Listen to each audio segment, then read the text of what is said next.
नमस्कार मित्रों, बहुत बहुत स्वागत है आपका मेरे YouTube चैनल पर। आज हम सीखने का प्रयास करेंगे सैलरी एरियर बिलों का किस प्रकार से भुगतान किया जाना होता है और सैलरी एरियर बिल को बनाने की क्या आवश्यकता होती है। जिस प्रकार से कर्मचारियों या अधिकारियों का ACP या प्रमोशन के दौरान जो वेतन के अंतर का भुगतान कर्मचारियों को किया जाना होता है, तो उसके लिए सैलरी एरियर बिलों को तैयार कर ट्रेजरी को फॉरवर्ड किया जाना होता है।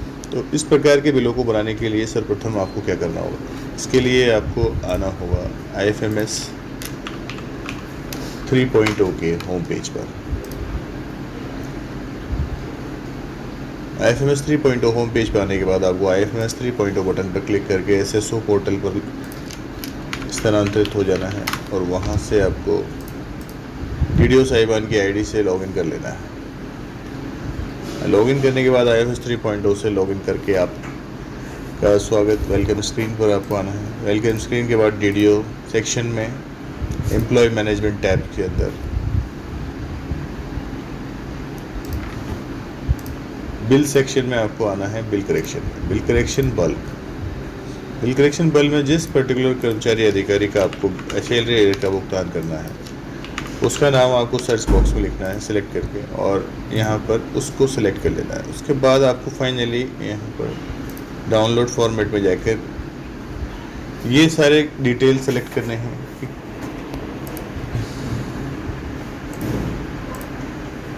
कि किन कारणों से उनका सैलरी एरियर का भुगतान किया जाना है। यानी कि सैलरी एरियर का भुगतान प्रमोशन के रीजन है, इफेक्टिव कब से कब तक रहेगा और रेगुलर सैलरी क्या है।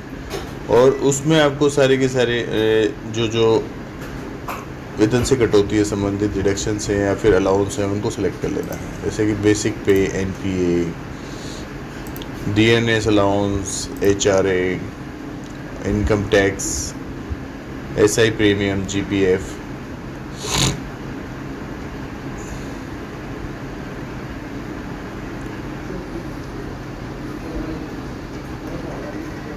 तो ये सारे डिडक्शंस आपको सेलेक्ट करके फिर आपको फाइनली उस शीट को डाउनलोड कर लेना है।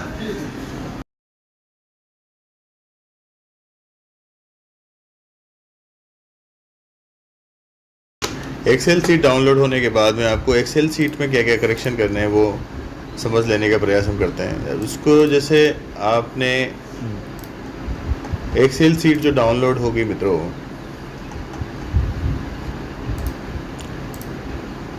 वो इस फॉर्मेट में होगी। ये फॉर्मेट आपके सामने दिया हुआ होगा। अब इस फॉर्मेट को थोड़ा अजीब सा लगेगा देखने में आपको, लेकिन इसको आपको किस तरह से फेमिलियर बनाना है उसका मैं तरीका आपको बताऊंगा। आपको ये इन चीज़ों को जो हेडिंग में दी हुई हैं इनको सेलेक्ट करके आपको इस पर लगाना है फिल्टर लगाने के बाद अब एरियर शीट आपकी कहाँ से शुरू हो रही है। जैसे कि 2018 पहला ईयर है तो आप 2018 सेलेक्ट करें और पहला मंथ सेलेक्ट करेंगे 2004। अब यहाँ पर करना ये होगा कि जैसे ये बिल नंबर है तो बिल नंबर आपको पेस्ट कर देना है सभी प्रकार के डिडक्शन अलाउंस में। और यहाँ पर पहले क्या अमाउंट डिडक्ट हुआ है टैक्स का और बोनस GPF का वो यहाँ पर आपको डाल देना है। फिर उसके बाद में ड्यू अमाउंट में जैसे कि मान के चलिए 71,100 रुपये की इन्होंने पहले ड्रॉ किया हुआ है। अब मान के चलिए यहाँ पर इनका जो वेतन भुगतान किया जाना था अब वो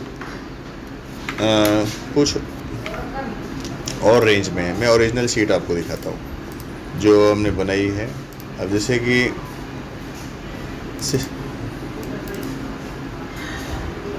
तो इस ओरिजिनल शीट में आपको फिल्टर करने के बाद अब जैसे ईयर वाइज सेलेक्ट करेंगे आप। 2018 में पे मंथ में आपको सेलेक्ट करना है सबसे पहला मंथ। अब ये जो भी ड्यू अमाउंट होगा वो यहाँ पर शो होगा। ड्यू अमाउंट यानी कि इन्होंने इतना पेमेंट ले लिया है और इतना इनको दिया जाना था, इतना पेमेंट ले चुके हैं, इतना दिया जाना था। तो ये शीट आपको इस हिसाब से G55 और जो आपके स्थापना संबंधित जो लिपिक होंगे वो आपको जो शीट प्रोवाइड करेंगे उस शीट से आपको इसको अपडेट करना है वन बाय वन। जैसे 2018 मंथ में अप्रैल मंथ की अपडेट करने के बाद आपको फिर नेक्स्ट मंथ मई की से अपडेट करनी है। मई अपडेट करने के बाद फिर आपको जून अपडेट करनी है एंड सो ऑन। इस प्रक्रिया को कंप्लीट कर देने के बाद में आपको नेक्स्ट स्टेप क्या लेनी होगी। नेक्स्ट स्टेप आपको जाना है फिर से आपके बिल प्रोसीजर वाले में। अब यहाँ पर आपको उस फाइल को अपलोड करना होगा। तो अपलोड सेक्शन में आएंगे। अपलोड में आने के बाद आप उस पर्टिकुलर एक्सेल सीट को जो हम तैयार कर चुके हैं उस एक्सेल सीट को यहाँ पर अपलोड करेंगे। अपलोड करने के बाद आपने डिस्क्रिप्शन में एरिया शीट को जो आपने बनाई है उसको यहाँ पर अपलोड करेंगे। एरिया शीट को यहाँ पर अटैचमेंट में आपको लगा देना है।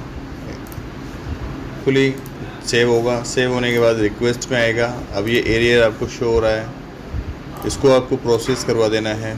प्रोसेस करने के बाद आप सैलरी बिल करेक्शन वाला जो प्रक्रिया है वो समाप्त हो जाएगी। बिल एरियर में आना है। फिर आपको यहाँ पर आने के बाद आपको जनरेट बिल में जाना है। जनरेट बिल में आते ही बिल सक्सेसफुली जनरेट हो जाएगा। सैलरी एरियर बिल में आने के बाद में आपको उस बिल को पर्टिकुलर को सर्च करना है। संबंधित डॉक्यूमेंट्स को यहाँ पर आपको लगाना है। Other salary arrear sheet upload करके उस बिल को फाइनली ई साइन करवा के ई साइन करवाने के बाद आपको उसको प्रोसेस करवाने के लिए ट्रेजरी फॉरवर्ड कर देना है। तो यहाँ पर की ग्रॉस अर्निंग ये थी और डिडक्शन अमाउंट ये रहा और फाइनली जो बिल का नेट अमाउंट बनेगा वो ये बनेगा। तो मित्रों, मैं आशा करता हूँ कि आपको सैलरी एरियर बनाने की जो प्रक्रिया है बिल करेक्शन के माध्यम से वो पूरी तरह से आपको समझ में आई होगी। और अगर आपको किसी भी प्रकार की कोई भी समस्या रहती है तो आप मुझे कमेंट सेक्शन में लिखिए। कमेंट सेक्शन में आप अगर मुझे लिखेंगे तो मैं उसका जल्द से जल्द आपको जवाब देने का प्रयास करूँगा। बहुत बहुत धन्यवाद मित्रों वीडियो देखने के लिए। आपको वीडियो पसंद आया तो प्लीज़ लाइक और सब्सक्राइब करें मेरे चैनल को।